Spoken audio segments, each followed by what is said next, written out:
नमस्कार, बिहार मिथिला न्यूज में आपका स्वागत है। मैं हूं मनोज। देखिए, जन सुराज धीरे धीरे नेताओं को अपने आइडियोलॉजी से मिलाने का प्रयास कर रही है।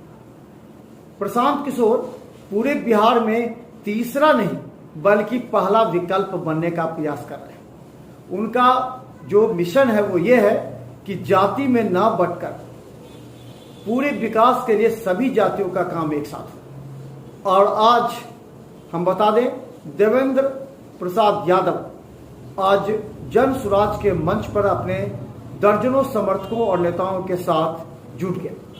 उस समय प्रशांत किशोर ने देवेंद्र यादव की तरफ इशारा करते हुए कहा कि इनसे पूछिए ये किस मकसद से, किस मिशन से, किस विचारधारा के तहत ये जुड़े हैं जन सुराज से। वहीं देवेंद्र यादव ने कहा कि वो पहले से वो लालू प्रसाद यादव के नजदीक रहे हैं, नीतीश कुमार के भी नजदीक रहे हैं, लेकिन जो जाति समीकरण में बिहार बटा हुआ जिससे विकास नहीं हो रहा है उससे वो अलग है, क्योंकि उन्होंने इस्तीफा देकर सीधा कहा कि कर्पूरी ठाकुर जी के साथ उन्होंने काम किया है। इसलिए वो चाहते हैं कि पूरे देश में समतामूलक यानी कि एक ऐसी समाज की स्थापना हो जिसमें जाति न हो। और इसमें प्रशांत किशोर का आइडियोलॉजी काफी काम कर रहा है, उसी से प्रभावित होकर के वो आए।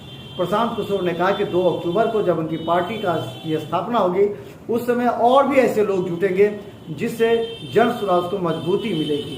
चलिए दिखाते हैं किस तरह देवेंद्र यादव प्रशांत किशोर एक मंच पर दिखे तो क्या कहते हैं। लोग 2 रुपये गेहूँ और 3 रुपये चावल किसका लगाया हुआ है बिहार में? मैं सूत्रधार हूँ भारत सरकार में जब मंत्री था। अभी रुपौली में उपचुनाव हुआ, रुपौली में विधानसभा का उपचुनाव हुआ। जातिगत समीकरण के हिसाब से यहाँ पर आरजेडी ने जिन महिला को टिकट दिया, लोग बताते हैं कि उनकी जाति के करीब 40,000 लोग उस विधानसभा क्षेत्र में हैं। आप लोग का ऐसा दावा है जो कि बिल्कुल गलत है कि जितने मुस्लिम और यादव समाज के लोग हैं वो भी आरजेडी के बंधुआ मजदूर हैं। अगर इन तीनों समाज के लोगों को जोड़िएगा तो रुपौली विधानसभा में 1,10,000 वोट होता है और आरजेडी के प्रत्याशी को वोट आया। आप पूरा जन सुराज अभियान को आपको देखिए, समझेंगे। हम जो बता रहे हैं हम तो उल्टी बात बता रहे हैं। हम कह रहे हैं कि जिन लोगों ने भी बिहार में सत्ता का सुख भोगा, जिनको भी आपने हमने मिलकर चुना, जिन्होंने भी यहाँ सरकारें चलाई, उन्होंने जो काम किया या करने का दावा करता है सबको सही मान लीजिए। ये मान लीजिए कि 40 वर्ष कांग्रेस ने यहाँ बहुत अच्छा शासन चला लिया। ये भी मान लीजिए कि 15 वर्ष में लालू जी के राज में गरीब को, पिछड़े को, वंचित को आवाज मिल गया। ये तो दावा है उनका, मान लीजिए। ये मान लीजिए कि नीतीश के राज में सड़क, बिजली, पानी आ गया। लेकिन अगर सबके काम को, दावे को सही मान भी लीजिएगा तो इस बात से कोई इनकार तो कर नहीं सकता है कि पूरे देश का सबसे गरीब, सबसे पिछड़ा, सबसे ज्यादा अशिक्षित, सबसे ज्यादा बेरोजगार, सबसे ज्यादा भुखमरी वाला राज्य बिहार ही है। इसका मतलब है कि जिस रास्ते पर चलकर 75 वर्ष में हम लोग देश में सबसे गरीब और पिछड़े से एक पैदान भी ऊपर नहीं गए, तो ये रास्ता तो बदलना पड़ेगा। ऐसा तो है नहीं कि दूसरे देश के दूसरे हिस्सों में भ्रष्टाचार नहीं है, कि वहां का नेता सब हरिश्चंद्र है या वहां पर देश में कोई दूसरा संविधान है। लेकिन जितनी गरीबी बदहाली बिहार में है, इतनी गरीबी बदहाली और कहीं नहीं है। ये क्यों है? वो इसलिए है कि विकल्प के अभाव में यहाँ पर लोग राजनीतिक बंधुआ मजदूर बन गए। जैसे आजादी की लड़ाई लड़ी गई थी, उसी तरह लालू के डर से भाजपा और भाजपा के डर से लालू को वोट देने का जो तरीका है, उस राजनीतिक बंधुआ मजदूरी से निकालने के लिए गांव-गांव में लोग कह रहे हैं भैया विकल्प होना चाहिए।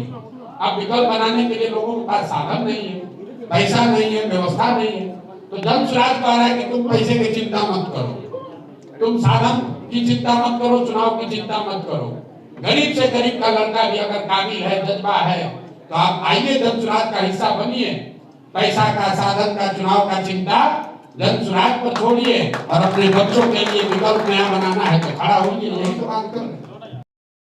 हमने बताया हम लोगों ने 2 बरस पैदल चल के बिहार का सबसे बड़ा गठबंधन बनाया है। 1 करोड़ जनता ने मिलकर ये दल बनाने का गठबंधन किया है। इससे बड़ा कहाँ गठबंधन पाओगे? फिर लोग पूछते कितना सीट जीतोगे? हमने कहा या तो अर्श पर मरेंगे या फर्श पर मरेंगे, बीच में नहीं लड़ते। लोगों को बात समझ में आई तो इतनी सीट आएगी कि आप गिन नहीं पाओगे, और न समझ में आई किसी वजह से तो हम लोग वो लोग हैं जो अगले 5 वर्ष फिर पैदल चलने के लिए तैयार, लेकिन संकल्पित है कि बिहार को सुधारे बगैर मानेंगे नहीं। 2 वर्ष लगे या 10 वर्ष लगे, पीछे हटने वालों में से नहीं है।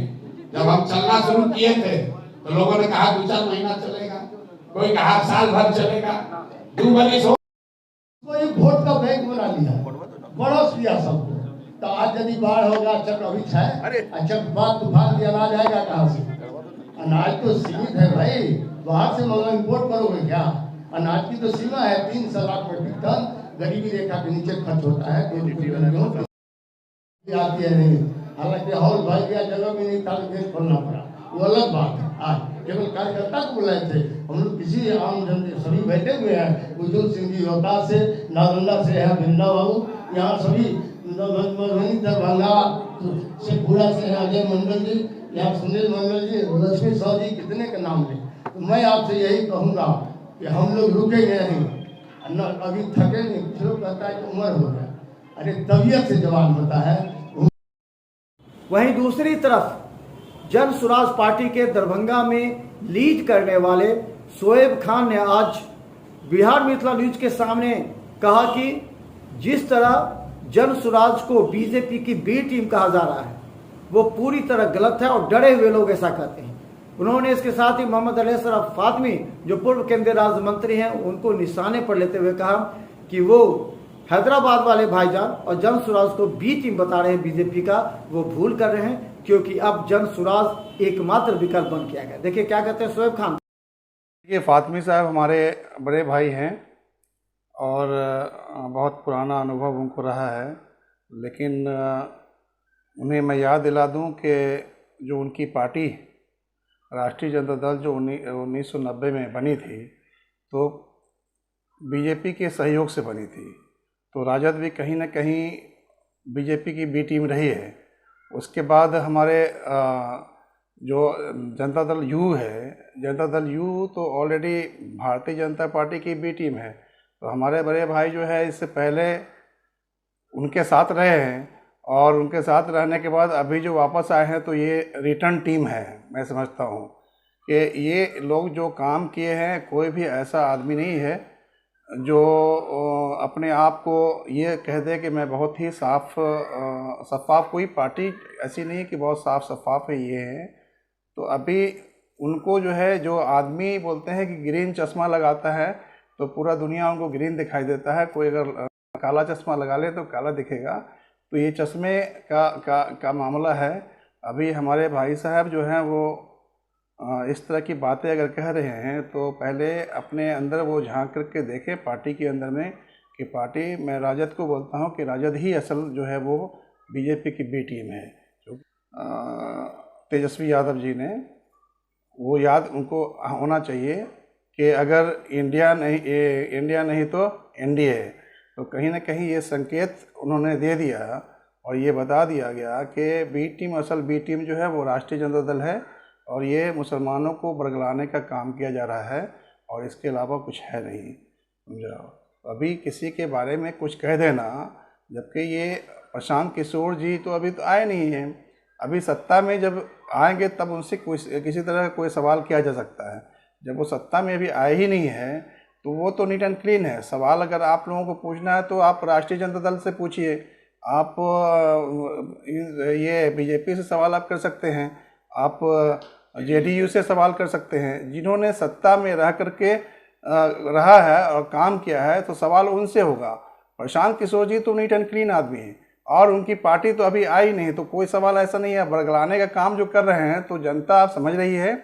और हम सिर्फ मुसलमानों की बात नहीं करेंगे, प्रशांत किशोर जी जो हैं वो पूरे समाज को और पूरे समाज के उत्थान के लिए काम कर रहे हैं, धर्म और जात से ऊपर उठ कर के काम कर रहे हैं। तो ये टीम और ए टीम और बी टीम का मामला जो है तो रिटर्न टीम है। हमारे भाई साहब भी समझा नहीं, अभी तो वहाँ से आए, उन्हें भी टिकट नहीं मिला था, तो मैं हाथी छाप से 2019 में चले गए थे वहाँ।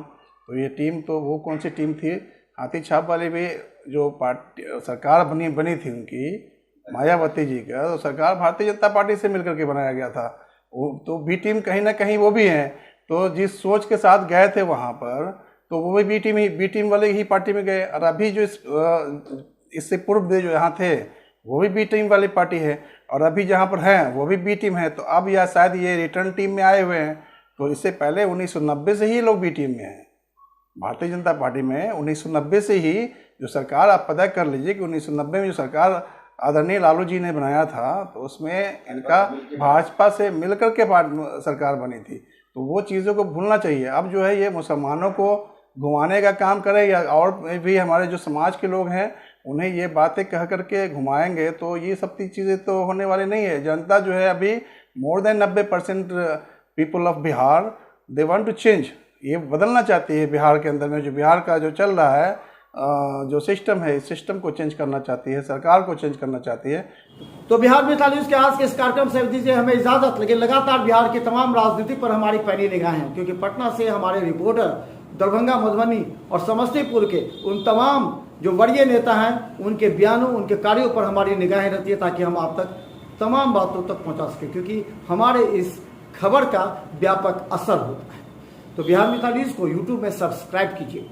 GTPL के 985 और सिटी केबल के 277 चैनल पर 24 घंटे ब्रेकिंग के साथ हम उपलब्ध रहते हैं। तो बिहार मिसाल न्यूज़ को देखना न भूलिए।